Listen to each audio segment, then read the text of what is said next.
પાડોશી દેશ પાકિસ્તાન અને ભારત વચ્ચે થયેલા સીઝફાયર કરારનું ફરી એકવાર ઉલ્લંઘન કરવામાં આવ્યું। પાકિસ્તાની સેના તરફથી સતત ચોથી વખત યુદ્ધ વિરામનો ભંગ કરી ભારતીય સેના પર અંધાધૂંધ ગોળીબાર કરવામાં આવ્યો। આ ઘટનામાં એક જવાન ઇજાગ્રસ્ત થયો છે। પાકિસ્તાને ફરી એકવાર સીઝફાયરનું ઉલ્લંઘન કરી જમ્મુ કાશ્મીરના અખનૂર સરહદ પર અંધાધૂંધ ગોળીબાર કર્યો હતો। મંગળવારની મધ્યરાત્રિએ પાકિસ્તાની સૈનિકોએ સરહદ પર ફાયરિંગ કરી યુદ્ધ વિરામનું ઉલ્લંઘન કર્યું હતું। જવાબમાં બીએસએફના જવાનોએ પણ ગોળીબાર કર્યો હતો। આ ફાયરિંગમાં બીએસએફનો એક જવાન ઘાયલ થયો છે। બીએસએફના પ્રવક્તાએ આ સમગ્ર મામલે નિવેદન આપતા જણાવ્યું હતું કે જવાબી કાર્યવાહીમાં પાકિસ્તાનને કેટલું નુકસાન થયું તે હજી જાણી શકાયું નથી। આ ઘટના બાદ બીએસએફ જવાનો સરહદ પર કડક ચાંપતી નજર રાખી રહ્યા છે। જમ્મુ અને કાશ્મીરમાં 18 સપ્ટેમ્બરે યોજાનાર પ્રથમ તબક્કાના મતદાનના 7 દિવસ પહેલા સીઝફાયરનું ઉલ્લંઘન થયું છે, જેના કારણે બીએસએફના જવાનોને હાઈ એલર્ટ પર રાખવામાં આવ્યા છે। ઉલ્લેખનીય છે કે ભારત અને પાકિસ્તાન વચ્ચે 25 ફેબ્રુઆરી 2021ના રોજ યુદ્ધ વિરામ કરારને રિન્યૂ કરવામાં આવ્યું હતું।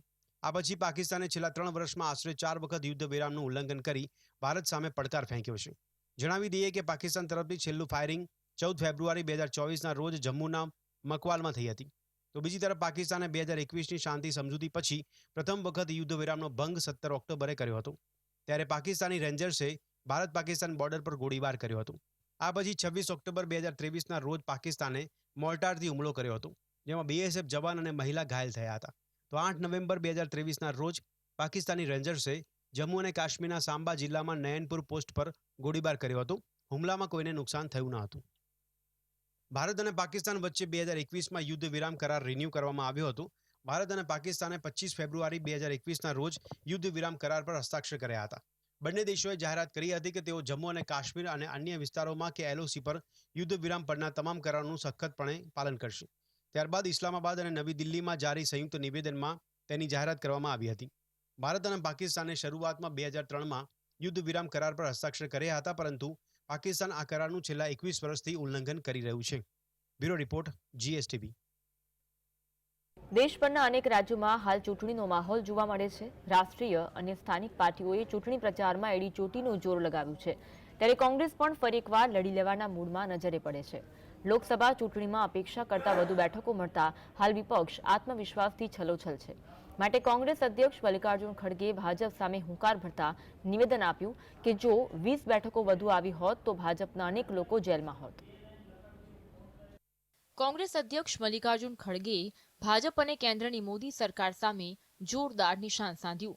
જમ્મુ કાશ્મીરના અનંતનાગમાં એક રેલીને સંબોધિત કરતી વખતે ખડગે ભાજપ પર આકરા પ્રહાર કરતા અનામત અને સંવિધાન મુદ્દે ઘેરવાનો પ્રયાસ કર્યો। સાથે તેમણે મોદી સરકાર સામે ઈડી અને સીબીઆઈના દુરુપયોગનો પણ ગંભીર આરોપ લગાવ્યો। आपसे यही करने वाला कि ये लोग सीबीआई, ईडी, सीवीसी ऐसे चीजों का इस्तेमाल करके सबको डरा डरा के हमारे कार्यकर्ताओं को घर में बिठा रहे। कन्याकुमारी से लेकर कश्मीर तक और उधर मणिपुर से लेकर गुजरात तक सभी कार्यकर्ताओं को डराना। फिर भी गठबंधन वाले लोग डरे नहीं। आज माइनॉरिटी गवर्नमेंट है, मोदी की संपूर्ण गवर्नमेंट नहीं है। जम्मू काश्मीर विधानसभा चूंटણીને લઈ ચાલી રહેલા પ્રચાર દરમિયાન મલ્લિકાર્જુન ખડગે આક્રમક અંદાજમાં જોવા મળ્યા હતા। તેમણે ભાજપ સામે કટાક્ષ કરતા કહ્યું કે ભાજપ ગમે તેટલી કોશિશ કરી લે, પરંતુ કોંગ્રેસ અને નેશનલ કોન્ફરન્સનું ગઠબંધન નબળું નહીં પડે। આ સાથે લોકસભા ચૂંટણીમાં ઇન્ડિયા ગઠબંધનના પ્રદર્શનને લઈને પણ નિવેદન આપતા કહ્યું કે જો વિપક્ષને 20 બેઠકો વધુ મળી હોત તો સત્તા પક્ષના અનેક લોકો આજે જેલના સળિયા પાછળ હોત। મલ્લિકાર્જુન ખડગે હાલ ચૂંટણી મોડમાં નજરે પડે છે। तो ये ऐसे लोग हैं, फिर भी मेरी सरकार मजबूत है।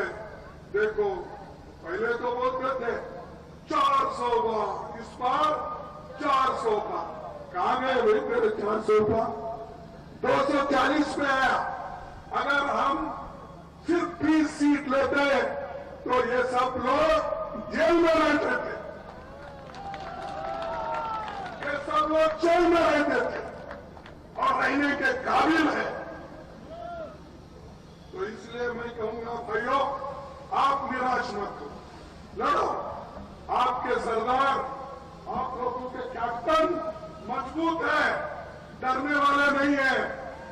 તેઓ ગમે તેવી રીતે સત્તા પક્ષ અને મોદી સરકારને ઘેરવાના પ્રયાસમાં છે, માટે તેઓ હિન્દુ મુસ્લિમ જેવા અનેક સંવેદનશીલ મુદ્દે પણ ચર્ચા કરતા જોવા મળે છે. તેઓ કહે છે કે ભાજપ અહીંના લોકોને હિન્દુ અને મુસ્લિમ વચ્ચે વહેંચવાનો પ્રયાસ કરી રહી છે, પરંતુ તેમના પ્રયત્નો જીવનમાં ક્યારેય સફળ નહીં થાય, કેમ કે કોંગ્રેસ પાર્ટી જમ્મુ કાશ્મીરના નાગરિકોની સાથે છે. સાથે તેમણે કોંગ્રેસ અને એનસીના ગઠબંધનને લઈને ભાજપ સામે ડરનો આરોપ લગાવ્યો. તેમણે કહ્યું કે કોંગ્રેસ અને નેશનલ કોન્ફરન્સનું ગઠબંધન જોઈને ભાજપ નર્વસ થઈ ગઈ છે, તેથી ભાજપ વારંવાર જમ્મુ કાશ્મીરની યાદી બદલી રહી છે.